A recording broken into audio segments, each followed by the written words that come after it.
Le 19 mars 1997, au-dessus de la jungle dense de Bornéo, un hélicoptère fend l'air. À son bord, le silence règne, mais une tension est palpable. Ce vol n'est pas ordinaire. Le pilote n'est pas un civil, mais militaire. Il a été remplacé à la dernière minute. La destination aussi est inhabituelle. Il fonce en direction de Samarinda, au lieu de sa rotation habituelle sur Busang. Soudain, la porte arrière s'ouvre. Un corps chute dans le vide. C'est Michael de Guzman, le géologue derrière une des plus grandes découvertes minières du siècle.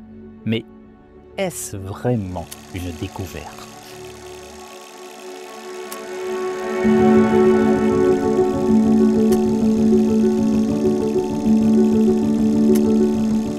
La jungle indonésienne, aussi impénétrable que mortelle, devient le décor de cette saga.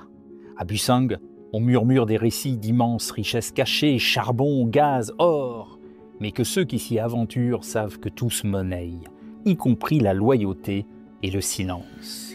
Des ressources fabuleuses, pas du tout à côté de la main, et même très très loin. La zone est mal connue, l'accès est très difficile. Et pourtant, il y a un atout crucial. Ah oui, le gouvernement local et la population font preuve d'une très grande compréhension pour ceux qui souhaitent en profiter et les payer. La corruption est endémique. Pour le Canadien David Walsh et le Néerlandais John Felderhoff, ce cadre inhospitalier et inadéquat pour le business est le décor idéal pour monter une escroquerie de grande envergure.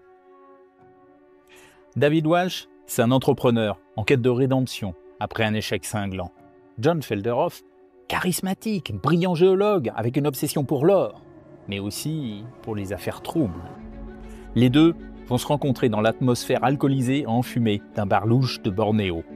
Leurs regards vont se croiser et un plan dangereux va prendre forme. Ils vont relancer la BreX, la compagnie que David a créée 4 ans plus tôt, en 1989. Mais l'équipe a besoin d'un troisième homme. Et ce troisième homme, ce sera Michael de Guzman, un géologue philippin qui va les rejoindre. En 1993, ils sont prêts et ils font une annonce stupéfiante. La découverte d'un gisement de 4000 tonnes d'or dont la valeur est de plus de 20 milliards de dollars, le plus riche jamais découvert au XXe siècle. C'est l'euphorie à la bourse de Vancouver. BreX quitte la catégorie des penny stocks. Son cours était de 28 cents. Il va monter jusqu'à 206 dollars. 40 000 investisseurs se ruent sur la bonne affaire du moment. Lehman Brothers recommande d'investir dans la découverte du siècle. JP Morgan est très positif sur le projet. Mais pour notre équipe d'aventuriers, tout ne va pas se dérouler comme prévu. Parce que l'Indonésie en 1993, c'est le président Suharto et sa poigne de fer. Et il n'a pas l'intention de laisser passer le magot. Il va s'inviter au capital.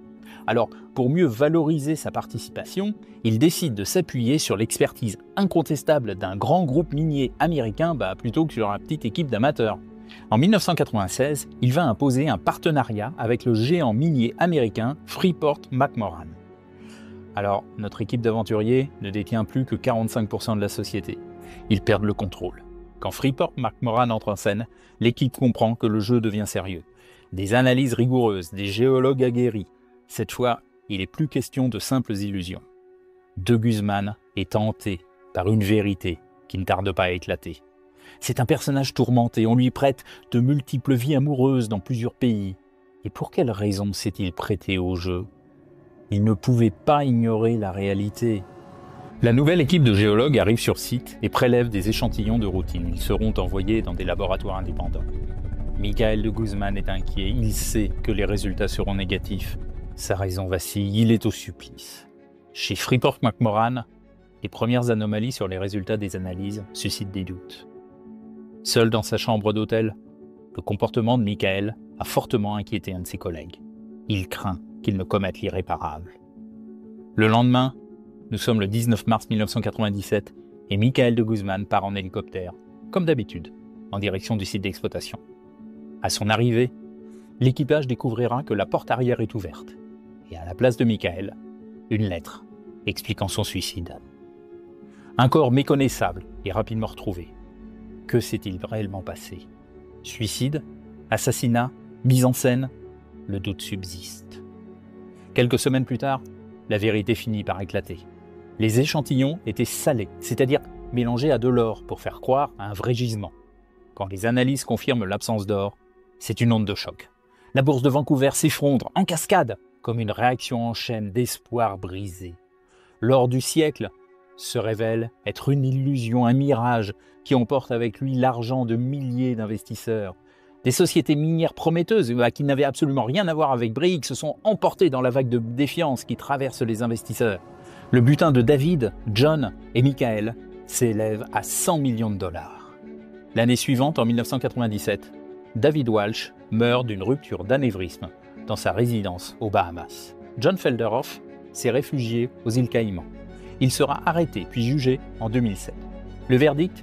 Acquitté. Il disparaît en 2019, à l'âge de 79 ans. David, John et Michael ont empoché leur butin. Mais à quel prix ? Peut-être que le vrai scandale n'est pas seulement dans leur plan, mais dans la facilité avec laquelle les experts, les institutions et les investisseurs ont été séduits. Alors qui sont les véritables coupables ? Les escrocs ou ces experts reconnus qui se sont recopiés les uns les autres sans jamais rien analyser ? Parce que finalement, ce sont eux qui ont envoyé les milliers de personnes investir des millions dans un campement de tentes boueux au milieu de la jungle de Bornéo. Et vous ? Est-ce que vous auriez cédé à la fièvre de l'or ? Est-ce que vous auriez investi dans cette affaire en or, ce gisement colossal, à ne surtout pas laisser filer ?